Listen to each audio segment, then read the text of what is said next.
I want to, first of all, ask for a moment of silence for the fatalities in Danville yesterday, Stonewall, for the day of gun rights, for the Gun Violence Awareness Day today, which is why many of us are wearing orange. I think that is not a political stunt here that we are talking about. This is something that is dire. It's an issue. We need to raise awareness about gun responsibility and gun responsible ownership. One other moment of silence is today, this month, these days, are also representative of many atrocities around the whole world. Many genocides, many atrocities that our state sponsored. I want to thank our founding fathers for creating a country and a commonwealth that prevents our government from ever engaging in such acts. Living in a country like this, I submit to you, is a privilege. We take it as a right, but to look over to my dad and my mom, when they come from India, a place that suffered many genocides. When you come from those places to a place like this, so welcoming, you learn to appreciate the freedoms and the freedom of expression that we have here.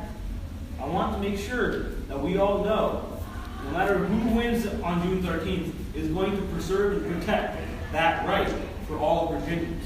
That is a very important issue to me and to every single person living outside of America who lives in certain countries who are still targeted just because of who they are, what they believe in, and where they come from. In closing, the reason that I'm running is not Donald Trump. The reason that I'm running is not Bob Marshall. The reason that I'm running is because I think we deserve better representation. We deserve a delegate who can actually go out there and raise the standard of what a delegate should be and raise awareness of us knowing what our delegate's name is before knowing who our member of Congress is. That's why.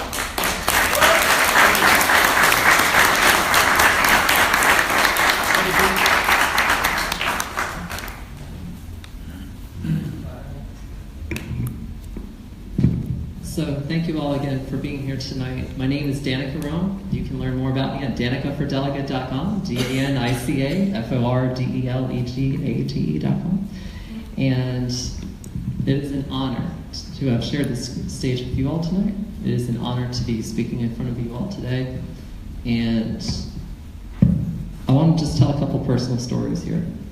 I made fixing Route 28 my #1 priority because my mom, who's back there right now, has had to commute up and down that road every working day for over 30 years to take care of her family. When my dad died when I was 3 years old, she had to take care of her babies on her single salary, going up and down that road every single day. This is as personal as it gets, y'all. She doesn't deserve to have to sit in that level of traffic for that long to take care of her family. And she sent me to Catholic schools for 13 years because she wanted the best education I could get when she didn't trust the county school system to provide it for me after I tried for 4 years. Y'all, every issue that we talk about up here has directly affected my life here in the 13th district, my lifelong home for my whole life. I want to serve my community because this is my community. This is where I'm from. I love Manassas. I've never been ashamed to call myself a resident of Manassas. And look, I know that when I was a kid, growing up, my mom's son turned into a daughter. Some things didn't turn out exactly like we thought, but what an amazing blessing it is to be in front of you all, to have this opportunity when so many LGBTQ people from across this country every single day live in fear. I'm up here to stand for them every moment that I have a chance and to give them a voice and to say, it doesn't matter what you look like, where you come from, how you worship, or who you love. You have a right to bring your ideas to the table. You have a right to stand up for your public policy ideas and to be respected as a person in a way that Delegate Marshall will never do for you. I will be that inclusive candidate. I will be that inclusive delegate. And with your vote on June 13th, not only can we make history together on November 7th, not only can we take care of the major quality of life issues affecting our district, traffic, jobs, and schools, but we can make our Virginia a more inclusive Commonwealth. Thank you.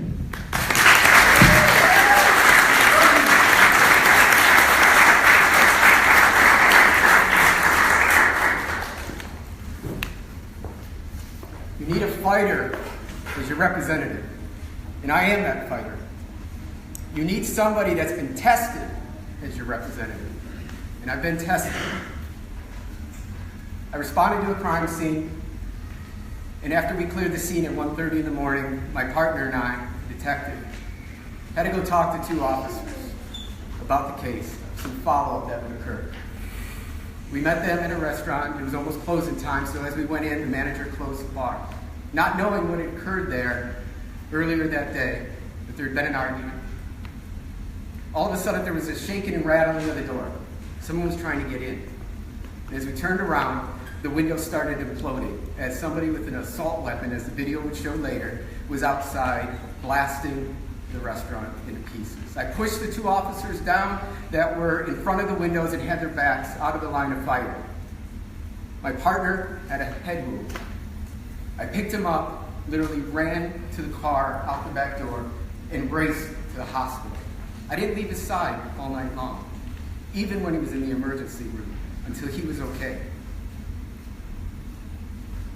Now, these moments have devastating effects on individuals, but that moment made me more bolden to do what I do, to fight every single day, to make sure that we have common sense laws that keep our communities safe and keep people safe.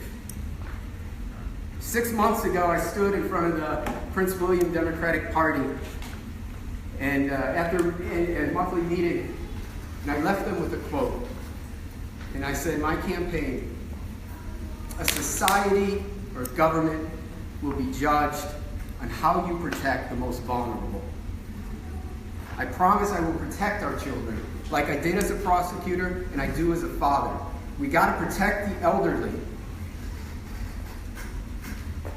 We have to protect those individuals that feel like they're in the shadows of our society, minority communities. I promise I will stand with you. So I ask for your vote. Thank you very much for attending this forum and being such a great audience.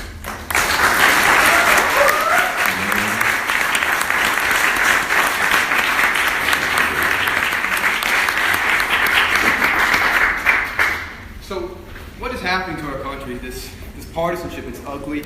It's tearing us apart.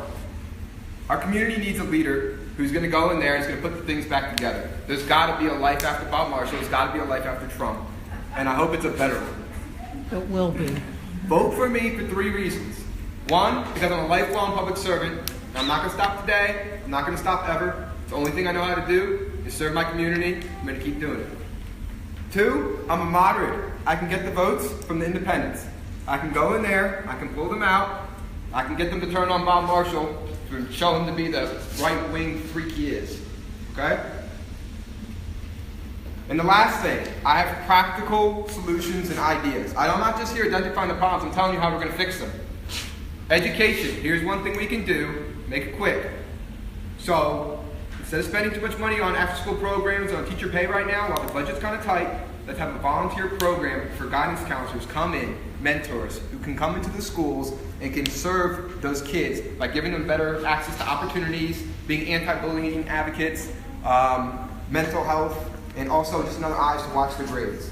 Right now we have like 500 students to one high school kid. Basically they're not getting any kind of mentorship that they need. It's not just the teachers sometimes, we're asking too much of them. The teachers should focus on teaching. We need our students to be involved and someone else to be there to look after them and say, hey look, Johnny gets A's, why is he getting an F now in math? Something's going on. Today we're talking about school shootings, gun violence, things like that. If you have a parent there or if you have a mentor there, and like a 5 student to 1 parent ratio or mentor ratio, you have someone there who can identify problem signs before they start happening. These kinds of common sense legislation that I want to propose is going to solve a lot of our issues. Another thing, guys, I am, like I said, a lifelong public servant, indivisible on June 29th. We have a meeting. I hope that as many of you guys can attend. I want to organize a protest to march on Washington, and we got to get Trump out of office as soon as possible. So let's get that started. Hopefully we're good. Thank you guys. Please grab a pamphlet on your way out, and I'll be here to talk to anybody afterwards too. Thank you for coming. Thank you. Candidates, if you could do this in the reverse, if you can give a round of, give a hand to the audience for being here and supporting you. Thank you everybody on Friday night coming to be supporting these all fine, excellent candidates. It is very difficult to run for office. This is what you look like after you run for office. But keep knocking on those doors. Only 11 more days are left in the primary. Whomever is a nominee, I guarantee you that all of us are going to rally behind you. Yes. Support you. Yes.